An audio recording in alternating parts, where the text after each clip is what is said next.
मी final सांगतो तुम्हाला. ठीक आहे, ही इन्फॉर्मेशन काय बरं जरा चेक करायला लागेल. तर कॅलरी आहे का नाही एकदा मी चेक करून सांगतो. पण हे कन्व्हर्जन हे बरोबर आहे, जूल अर्ग मध्ये कॅलरी जूल मध्ये हे कन्व्हर्जन सगळे बरोबर आहे. तर त्याला युनिट फक्त SI म्हणायचं का नाही ते एकदा मी बघून सांगतो तुम्हाला. ठीक आहे, नेक्स्ट काय एक्सपेरिमेंट केलंय, चलो बघा. नेक्स्ट एक्सपेरिमेंट काय केलाय, वॅक्सचा एक्सपेरिमेंट केला. चला समोर बघा बघा. नेक्स्ट एक्सपेरिमेंट काय केला, वॅक्सचा एक्सपेरिमेंट केला. काय केलं एक्सपेरिमेंट मध्ये, असा एक डब्बा घेतला, असा एक डब्बा घेतला आणि डब्यामध्ये फुल वॅक्स भरले. वॅक्स म्हणजे मेन कॅन्डलचं असतं ना, कॅन्डलचं वॅक्स, मेणबत्ती कॅन्डल आहे, कॅन्डल वॅक्स आहे, फुल एकदम याच्यात वॅक्स भरले. ठीक आहे, आणि 3 बॉल्स घेतले. किती बॉल्स, 3 बॉल्स घेतले. कुठले कुठले बॉल्स, आयर्न, कॉपर आणि लीड. कुठले कुठले बॉल्स घेतले, 3 बॉल्स घेतले. आयर्न, कॉपर आणि लीड असे 3 बॉल्स. छोटे छोटे बॉल्स पण चालतात, एकदम छोटे बॉल बेरिंग असतात का तेवढे बॉल घेतले तरी चालतात. बॉल्स घेतले, काय केले, तिन्ही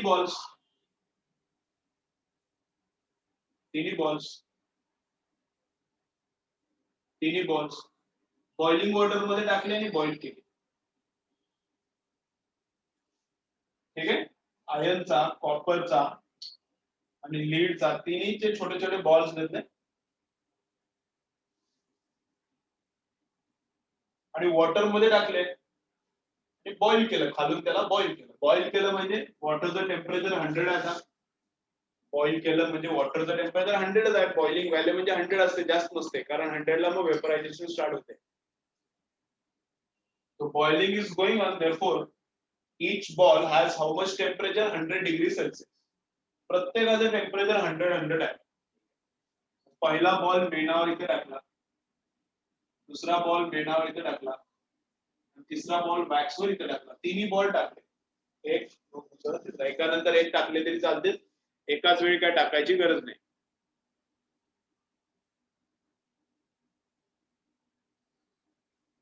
ठीक आहे, ओके ओके आदित्य बघूया. अजिंक्य मग तिन्ही बॉल्स एकाच वेळी टाकले आपण, तेवढेच गरम आहे. each ball has how much temperature, 100 degrees Celsius. Each ball has how much temperature, 100 degrees Celsius.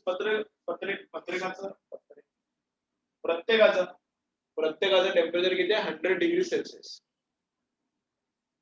ठीक, याचं पण 100 डिग्री, याचं पण 100 डिग्री सेल्सिअस, याचं पण 100 डिग्री सेल्सिअस. तिन्ही बॉल्सचं टेम्परेचर काय, 100 डिग्री सेल्सिअस. मग तिघ आता हे काय करणार, वॅक्सला मेल्ट करणार. वॅक्स आता 100 डिग्री आहे, वॅक्स 100 डिग्रीच्या थोडंफार पण टेम्परेचर वाढले की वॅक्स मेल्ट होते. मग हे वॅक्स मेल्ट होणार, वॅक्स मध्ये आग घुसायला चालू होणार. कॉपर पण वॅक्सला मेल्ट करणार, आग घुसायला चालू होणार. आणि लीड पण कॉपर या वॅक्सला मेल्ट करणार, आग घुसायला चालू करणार. वॅक्सवर मेणावर ठेवले, मग आता आत जाणार. मग आत सतत केला. आता सगळ्यांचं टेम्परेचर सेम आहे, सगळ्यांचं टेम्परेचर सेम आहे. तर प्रत्येक जण वॅक्स मध्ये तितकाच आत घुसतो का, तर नाही घुसत. आपल्याला काय वाटेल आता, each ball had same temperature, so each ball will go at the same depth inside the wax. Each ball had same temperature, so we might think that each ball will go inside the wax up to same depth. प्रत्येक जण किती खोल जाणार, तेवढंच खोल जाणार. तर प्रत्येक जण तेवढंच खोल जात नाही. असं आपल्याला वाटेल की प्रत्येकाचं टेम्परेचर सेम आहे, मग प्रत्येक जण तेवढ्याच वॅक्सला मेल्ट करणार, तेवढ्याच आतमध्ये जाणार. प्रत्येक जण तेवढंच आतमध्ये जात नाही. सगळ्यात आतमध्ये जातो सगळ्यात असा खोलवर जातो आयन वाला, सगळ्यात जास्त डीप जातो आयनचा बॉल, सर्वात जास्त डीप जातो.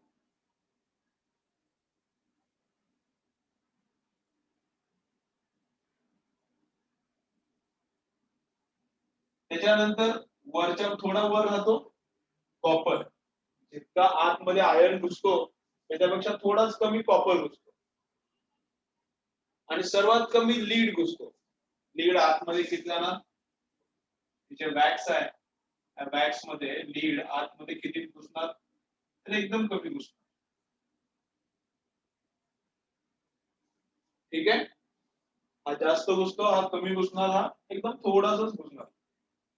असं काय होतंय, प्रत्येक बॉलचं each ball had same temperature, each ball had same temperature, but their depth inside wax is not same, but their depth inside wax is not same.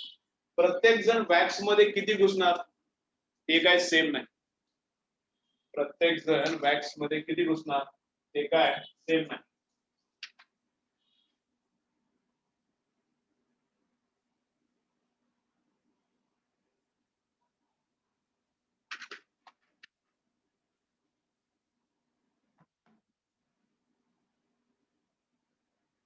प्रत्येक जण वॅक्स मध्ये किती घुसणार ते काय सेम नाही. कशामुळे सेम नाही, तर असं असतं, आयर्न मध्ये हीट जास्त बसते, आयर्न मध्ये हीट स्टोअर करायची कॅपॅबिलिटी काय जास्त आहे.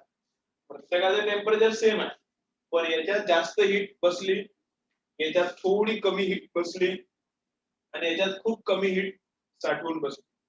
म्हणजे जास्त हीट आहे म्हणून जास्त मेल्टिंग केलं, जास्त आत घुसला. याच्यात कमी हीट आहे, कमी मेल्टिंग केली, कमी आत घुसला. याच्यात खूप कमी हीट आहे, कमी आणखी कमी मेल्टिंग केली, कमी आत घुसला.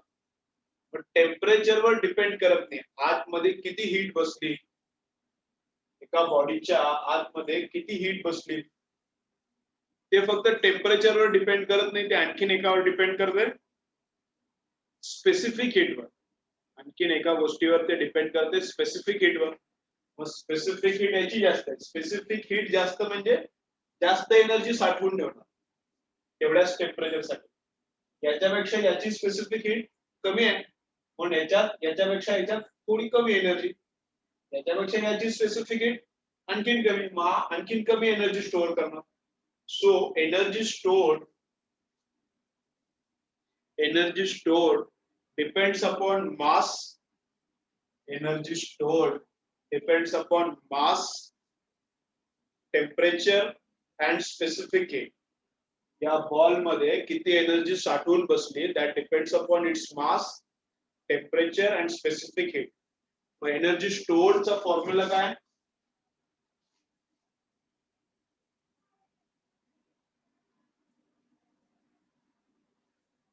energy stored in ball चा फॉर्म्युला mass of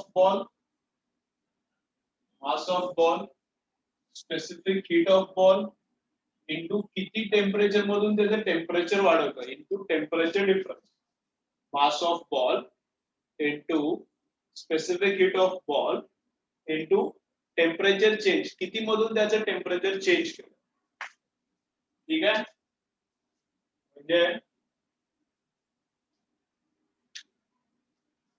म्हणजे काय ते मी सांगतो हळूहळू, फक्त इतकं तर लक्षात आलं ना, तिघांचं टेम्परेचर सेम आहे, तिघांचं टेम्परेचर सेम आहे, त्याचा मिनिंग असा नाही की प्रत्येकात तेवढीच हीट बसली. तिघांचं टेम्परेचर सेम आहे म्हणजे प्रत्येकात तेवढीच एनर्जी बसली अशी नाही, त्याच्यात जास्त एनर्जी असते, याच्यात कमी, याच्यात खूप कमी असते. मग एनर्जी आतमध्ये बसलेली डिपेंड्स अपॉन मास, बॉलचं मास, त्याची स्पेसिफिक हीट आणि किती टेम्परेचर मधून टेम्परेचर ऑर्डर त्याच्या सगळ्यावर डिपेंड करत असते. ठीक आहे, आणखी थोडं एक्झाम्पल्स बघायचे, आणखी याचे थोडे एक्झाम्पल्स बघू, मग आणखी थोडं क्लिअर.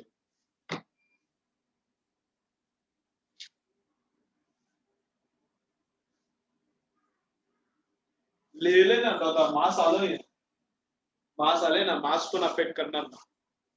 या दोघा सर्वांचे मास पण सेम आहे, एक्सपेरिमेंट मध्ये मास पण सेम आहे, टेम्परेचर पण सेम आहे, मास सेम आहे, टेम्परेचर सेम आहे, फक्त फरक स्पेसिफिक हीट, त्याची स्पेसिफिक हीट जास्त ते जास्त जाणार, त्याची कमी ते कमी जाणार. राईट, ठीक आहे. तुम्हाला काय लिहून घ्यायचं असेल याच्यातलं तर लिहून घ्या. पुढचा पार्ट आपण ते एनर्जी स्टोर्ड वर थोडे न्यूमरिकल्स करू, मग आणखीन अंडरस्टँडिंग होईल. एनर्जी स्टोर्ड वर न्यूमरिकल्स करू, मग आणखीन थोडे अंडरस्टँडिंग होईल.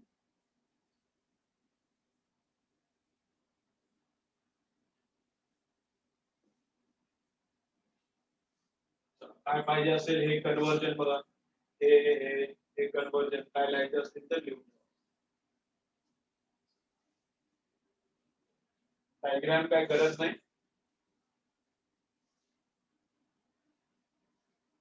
हे फॉर्म्युला काय आहे त्याच्यावर आता थोडं काम करूया. हा फॉर्म्युला काय आहे ते बघू आपण सरळ. आता काय झालं की सांगा मला. ही काय लिहायची गरज नाही, झालं का सांगा.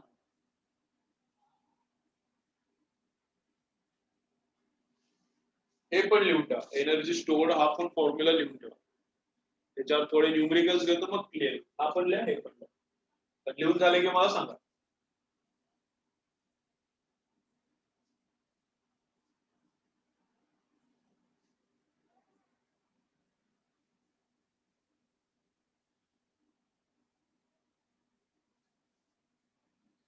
चलो हो गया, हो गया.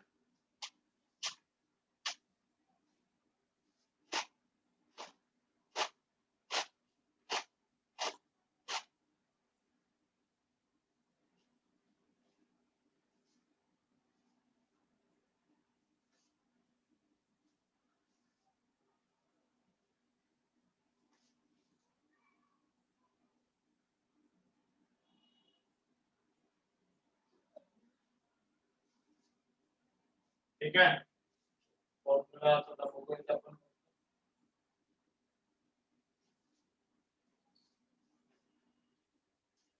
चलो बघा आता कसं कसं आहे, देखो जरा क्या है.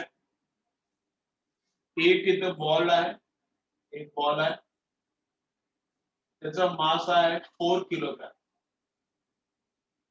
ठीक आहे, बॉल गोळा, एक गोला बॉल एवढं 4 किलोग्राम म्हणजे इतका तरी असेल, आयनचा वगैरे असला तर इतका तर असेल 4 किलोग्राम.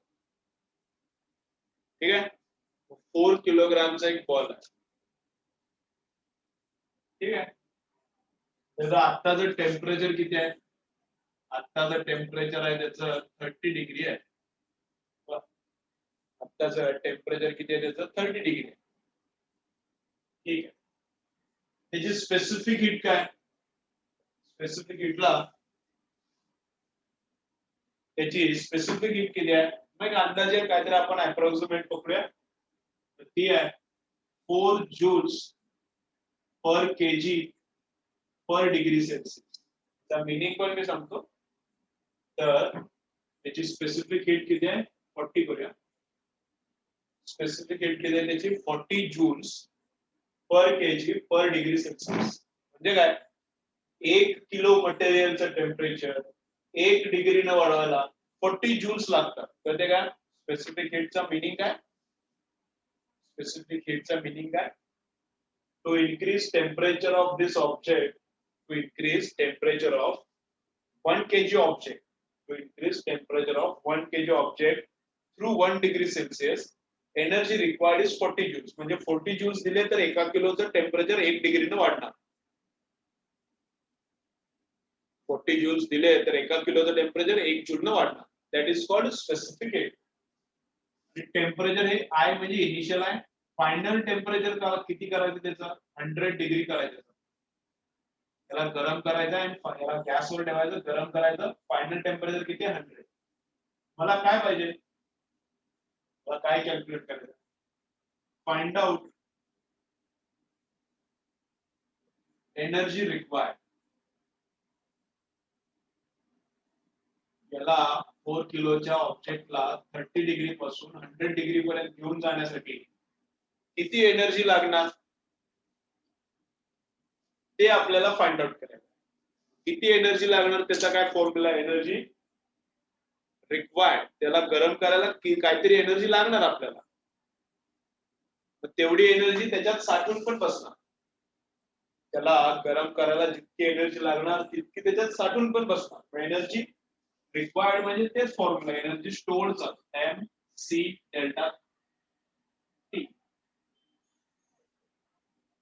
मग इतकी एनर्जी त्याला गरम करायचं म्हटलं 30 डिग्रीचा बॉल 100 डिग्रीला घेऊन जायचं म्हणजे किती एनर्जी लागणार एवढीच लागणार आणि तेवढी एनर्जी त्याच्यात स्टोअर पण होऊन बसणार right M C delta theta M किती आहे मग एम किती आहे बॉलचं मास आहे 4 kg स्पेसिफिक हीट कितना है बॉल का 40 सगळं सीजीएस आहे मास पण सीजीएस आहे specific heat joule KG degree सगळं सीजीएस आहे आणि इनटू डेल्टा थीटा टेम्परेचर कितीला चेंज करायचं टेम्परेचर कितीला चेंज करायचं 30 चा 100 ला नाही जाय मग टेम्परेचर कितीला चेंज करायचं 70 ला किती ते बघा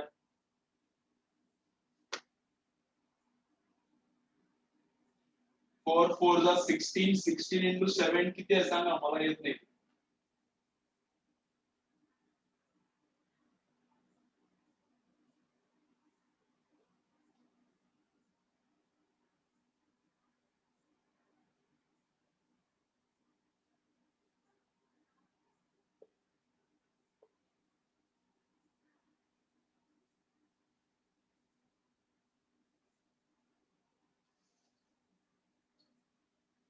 किती येते 11.2 किलो म्हणजे 10⁻³ हे डेसिबल इथं आहे ना तर 1 2 3 डेसिबल 3 ने शिफ्ट केला तर त्याला किलो जूल बोलता येते मग 11.2 किलो जूल्स ठीक आहे मग इतके जूल्स 11,200 11,200 जूल्स येते मग 11,200 जूल्स याला दिले तर याचं टेम्परेचर 30 पासून 100 पर्यंत आला 11,200 जूल्स याला दिले तर याचं टेम्परेचर 30 पासून 100 पर्यंत आला मग हे जे एनर्जी आला हे जे एनर्जी आपण दिली ही जी एनर्जी आला आपण दिली ती काय होणार त्याच्यात स्टोर होणार ही जी एनर्जी आपण याला दिली ती काय होणार याच्यात स्टोर होणार कळतंय ठीक आहे चला लिहून घ्या मी एक्झाम्पल सांगतो ते पहिलं लिहून घ्या आणि मग हे पूर्ण करा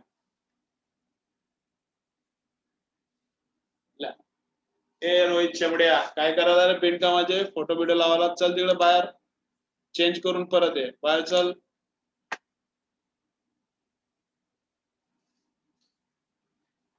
ला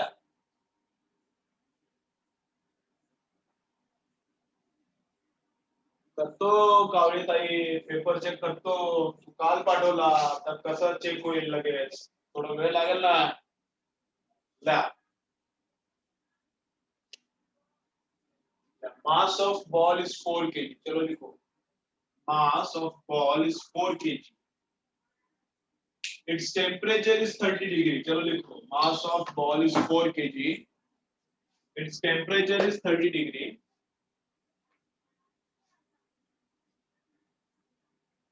mass of ball is 4 kg its temperature is 30 degree its specific heat is 40 joule per kg degree celsius its specific heat is 40 joule per kg per degree celsius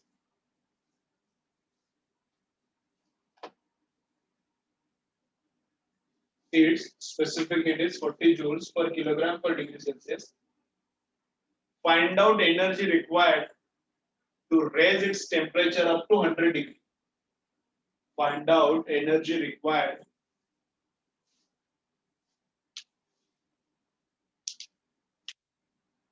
find out energy required to raise its temperature up to 100 degrees Celsius.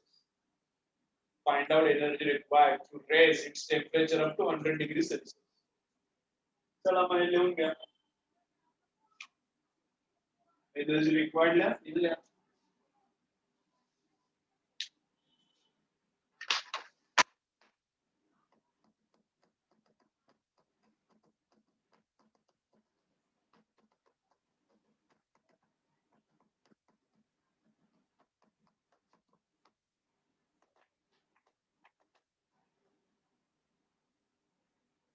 काय केलं मग मास किती आहे specific heat किती आहे temperature 30 to 100 नाही तर मग कितीला चेंज झाला 70 मग this is the amount of heat इतकी दिली तर त्याचं टेम्परेचर वाढणार त्याच्यात तेवढी एनर्जी स्टोर होणार ओके